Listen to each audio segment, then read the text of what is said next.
ಹರೇ ಶ್ರೀನಿವಾಸ. ಮಕ್ಕಳ ಅಭಿವೃದ್ಧಿಗಾಗಿ ಮತ್ತು ಮಕ್ಕಳಲ್ಲಿ ಏನಾದರೂ ತೊಂದರೆಗಳಿತ್ತು, ಆರೋಗ್ಯದ ಸಮಸ್ಯೆ ಇದೆ, ತುಂಬ ತೊಂದರೆಗಳಾಗ್ತಾ ಇದೆ ಅಂದರೆ ಈ ರಂಗೋಲಿಯನ್ನು ದಿನನಿತ್ಯವಾಗಿ ಮಕ್ಕಳಿಗೋಸ್ಕರ ಹಾಕ್ಕೊಳ್ರಿ. ಹೀಗೆ ಒಂದು ಸರ್ಕಲನ್ನು ಹಾಕಿ ಮೊದಲು ಅದಕ್ಕೆ 8 ಪೆಟಲ್ಸನ್ನು ಹಾಕಬೇಕು. ಹೀಗೆ 4 ದಿಕ್ಕಿಗೆ ಫಸ್ಟು ಪೆಟಲ್ಸ್ನ ಹಾಕ್ಕೊಂಡು ಆಮೇಲೆ ಇನ್ನೂ 4 ಹಾಕ್ಕೊಂಡ್ರೆ ನಿಮಗೆ ಈಸಿಯಾಗಿ ಆಗುತ್ತೆ. ಮತ್ತು ಇದಕ್ಕೆ ಒಂದು ಸರ್ಕಲನ್ನು ಹಾಕಿ ಬೇಕು.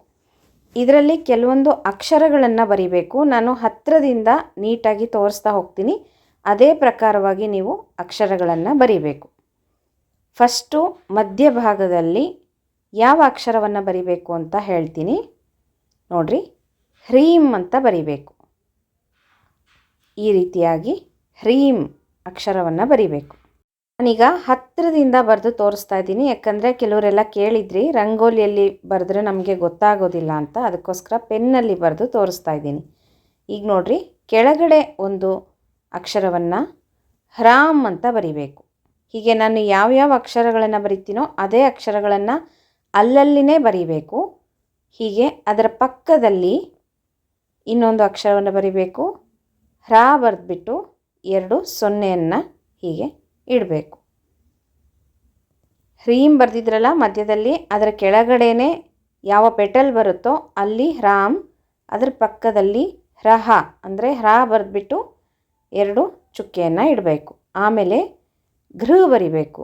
ಘೃಣಿ ಅಂತ ಬರಿಬೇಕು. ದೊಡ್ಡ ಘಾ ಬರೆದ್ಬಿಟ್ಟು ಅದಕ್ಕೆ ರಾವತ್ತು ಘೃ ನೀ, ಇಲ್ಲಿ ಮೇಲ್ಭಾಗದಲ್ಲಿ ನೀ ಅಂತ ಬರಿಬೇಕು. ಘೃಣಿ, ಸರಿನಾ? ಈಗ ಮೇಲ್ಗಡೆ ಒಂದು ಪೆಟಲ್ ಇದೆಯಲ್ಲ, ಇಲ್ಲಿ ಹ್ರಾಮ್ ಅಂತ ಬರಿಬೇಕು. ಹ್ರಾ ಬರೆದ್ಬಿಟ್ಟು ಪಕ್ಕದಲ್ಲಿ ಒಂದು 0 ಈ ರೀತಿಯಾಗಿ. ಅದರ ಪಕ್ಕದ ಪೆಟಲಲ್ಲಿ ಹ್ರೀಂ ಅಂತ ಬರಿಬೇಕು. ಇಲ್ಲಿ ಮಧ್ಯಭಾಗದಲ್ಲಿ ಏನು ಬರೆದಿದ್ವಲ್ಲ ಇಲ್ಲಿ, ಇದನ್ನೇ ಇಲ್ಲಿ ಬರಿಬೇಕು. ಅದೇ ಅಕ್ಷರವನ್ನೇ ಅಲ್ಲಿ ಬರಿಬೇಕು. ನಂತರ ಹ್ರೋಮ್ ಅಂದರೆ ಹೋ ಬರೆದ್ಬಿಟ್ಟು ಅರ್ಕವತ್ತನ್ನು ಕೊಟ್ಟು ದೀರ್ಘವತ್ತನ್ನು ಕೊಟ್ಟು ಮತ್ತೆ ಇದಕ್ಕೆ 0 ಇಡಬೇಕು. ಈ ರೀತಿಯಾಗಿ ಹ್ರೋಮ್ ಅಂತ ಬರಿಬೇಕು. ನಂತರ ಕೆಳಗಡೆ ಪೆಟಲಲ್ಲಿ ಹೈಮ್ ಅಂತ ಬರಿಬೇಕು. ಈಗ ಕಾಣಿಸ್ತಾ ಇದೆಯಲ್ಲ ನೀಟಾಗಿ ನಾನು ಯಾವ್ಯಾವ ಅಕ್ಷರವನ್ನು ಬರೆದಿದ್ದೀನಿ ಅಂತ. ನಿಮಗೆ ಗೊತ್ತಾಗದೇ ಇದ್ದರೆ ಸ್ಕ್ರೀನ್ಶಾಟ್ ತೊಗೊಂಡು ಸ್ವಲ್ಪ ಝೂಮ್ ಮಾಡಿಬಿಟ್ಟು ನೋಡಿಕೊಂಡು ನೀವು ಇದೇ ಪ್ರಕಾರವಾಗಿ ಬರಿಬೇಕು. ಯಾವ ಪೆಟಲಲ್ಲಿ ಯಾವ ಅಕ್ಷರ ಬರೆದಿದ್ದೀನೋ ಅದೇ ರೀತಿಯಾಗಿ ನೀವು ಬರಿಬೇಕಾಗುತ್ತೆ. ಈಗ ಮಧ್ಯದ 8 ಪೆಟಲ್ಸ್ ಆಯಿತು. ಈಗ ನಾನು ಇಲ್ಲಿಂದ ಶುರು ಮಾಡ್ತಾ ಇದ್ದೀನಿ. ಮೊದಲಿಗೆ ಸೂ ಅಕ್ಷರವನ್ನು ಬರಿಬೇಕು. ನೀವು ಇಲ್ಲಿಂದನಾದರೂ ಪ್ರಾರಂಭ ಮಾಡಿರಿ ಅಥವಾ ಇಲ್ಲಿಂದನಾದರೂ ಮಾಡಿರಿ. ಮೇಲ್ಗಡೆ ಫಸ್ಟ್ ಪೆಟಲ್ಗೆ ಬರಿತೀವಿ ನಾವು ಅಂತಂದರೆ ನೀ ಅಕ್ಷರವನ್ನು ಬರ್ಕೋಬೇಕು. ಇಲ್ಲಿನೂ ಸಹ ಗೃಣಿ ಬರುತ್ತೆ, ಅದಕ್ಕೋಸ್ಕರ ನೀ ಅಕ್ಷರವನ್ನು ಇಲ್ಲಿ ಮೊದಲನೇದಾಗಿ ಮೇಲಿನ ಫಸ್ಟ್ ಪೆಟಲ್ಗೆ ಬರ್ಕೊಂಡು ಆಮೇಲೆ ಇಲ್ಲಿ ಪಕ್ಕದಲ್ಲಿ ಸೂ ಅಕ್ಷರವನ್ನು ಬರೆದಿದ್ದೀವಿ. ಕೆಳಗಡೆ ಇನ್ನೊಂದು ಪೆಟಲ್ಗೆ ರಿಯಾ ಅಂದರೆ ಸೂರ್ಯ ಆಯಿತು. ಸೂರ್ಯ ಅಂತ ಬರ್ಕೋಬೇಕು. ಒಂದೊಂದು ಪೆಟಲಲ್ಲಿ ಒಂದೊಂದು ಅಕ್ಷರ. ಆಮೇಲೆ ಆ ಬರಿಬೇಕು, ದೊಡ್ಡ ಆ. ಆಮೇಲೆ ದಿ, ಈ ಕಡೆ ಕೆಳಗಡೆ ಪೆಟಲ್ಗೆ ತ್ಯ ಅಂದರೆ ಸೂರ್ಯ ಆದಿತ್ಯ ಆಯಿತು ಅಲ್ವಾ. ಇಲ್ಲಿ ನೀ ಬಂದಿದೆ, ಗೃಣಿ ಬರುತ್ತೆ ಅಲ್ಲಿ. ಆಮೇಲೆ ಸೂರ್ಯ ಆದಿತ್ಯ, ಕೆಳಗಡೆ ಹ್ರಾಮ್ ಬರಿಬೇಕು. ಇಲ್ಲಿ ಮೇಲೆ ಪೆಟಲ್ ಬರೆದಿದ್ದೀವಲ್ಲ ಅದೇ ಥರ ಹ್ರಾಮ್, ಮತ್ತು ಇದೇ ಅಕ್ಷರ ಇಲ್ಲಿ ಬರಿಬೇಕು. ಇಲ್ಲಿ ಪಕ್ಕದ ಪೆಟಲಲ್ಲಿ ಹ್ರೀಂ, ಹೀಗೆ ಮಧ್ಯದಲ್ಲಿ ಬರೆದ್ವಲ್ಲ ಅದೇ ಅಕ್ಷರ ಇಲ್ಲಿ ಬರಿಬೇಕು. ಅದರ ಮೇಲ್ಗಡೆ ಪೆಟಲಲ್ಲಿ ಇಲ್ಲಿ ಸಹ ಅಂತ ಬರಿಬೇಕು.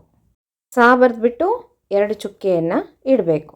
ನಂತರ ಇಲ್ಲಿ ಮೇಲ್ಗಡೆ ಪೆಟಲಲ್ಲಿ ಸ್ವ, ಸಾ ಬರೆದ್ಬಿಟ್ಟು ವಾವತ್ತನ್ನು ಕೊಡಬೇಕು. ನಂತರ ಈಗ ಅದರ ಮೇಲ್ಗಡೆ ಪೆಟಲಲ್ಲಿ ಹಾ, ಇಲ್ಲಿ ಹಾ ಬರೆದ ಮೇಲೆ ಅದರ ಪಕ್ಕದಲ್ಲಿ ಘೃ ಬರಿಬೇಕು. ಇಲ್ಲಿ ಕೆಳಗಡೆ ಪೆಟಲ್ಸಲ್ಲಿ ಬರೆದ್ವಲ್ಲ ಘೃಣಿ, ಅದೇ ಥರ ಮೇಲ್ಗಡೆನೂ ಘೃಣಿ ಅಂತ ಬರಿಬೇಕು. ಇದಿಷ್ಟು ಅಕ್ಷರಗಳನ್ನು ಕರೆಕ್ಟಾಗಿ ಎಲ್ಲೆಲ್ಲಿ ಬರೆದಿದ್ದೀವೋ ಅದೇ ಪ್ರಕಾರವಾಗಿ ನೀವು ಸಹ ರಂಗೋಲಿಯಲ್ಲಿನೇ ಬರಿಬೇಕು. ಪೇಪರಲ್ಲಿ ಬರೆಯೋದಲ್ಲ, ರಂಗೋಲಿಯಲ್ಲಿನೇ ದೇವರ ಮುಂದೆ ಮೊದಲನೇ ದಿನ ಸಂಕಲ್ಪವನ್ನು ಮಾಡಿಕೊಳ್ಳ್ರಿ. ಮಗುವಿಗೆ ಆರೋಗ್ಯದ ಸುಧಾರಣೆ ಆಗಲಿ ಮತ್ತು ಮಕ್ಕಳು ಅಭಿವೃದ್ಧಿ ಆಗಬೇಕು ಹಾಗೆ ಅಂತ ಬೇಡ್ಕೊಂಡ್ಬಿಟ್ಟು ಸಂಕಲ್ಪವನ್ನು ಮಾಡಿಕೊಂಡು ನಂತರ ರಂಗೋಲಿಯನ್ನು ಶುರು ಮಾಡಿಕೊಳ್ಳ್ರಿ. ಮಕ್ಕಳ ಆರೋಗ್ಯದಲ್ಲಿ ತುಂಬ ಸುಧಾರಣೆ ಬರುತ್ತೆ. ಕೆಲವು ಮಕ್ಕಳಿಗೆ ಏನೇನೋ ತೊಂದರೆಗಳಿರುತ್ತೆ, ಎಷ್ಟೇ ಡಾಕ್ಟ್ರ್ ಹತ್ರ ತೋರಿಸಿದ್ರೂ ಸರಿ ಹೋಗ್ತಾ ಇರೋದಿಲ್ಲ. ಅಂತಹ ಮಕ್ಕಳಿಗೆ ತುಂಬ ಉಪಯೋಗ ಆಗುತ್ತೆ.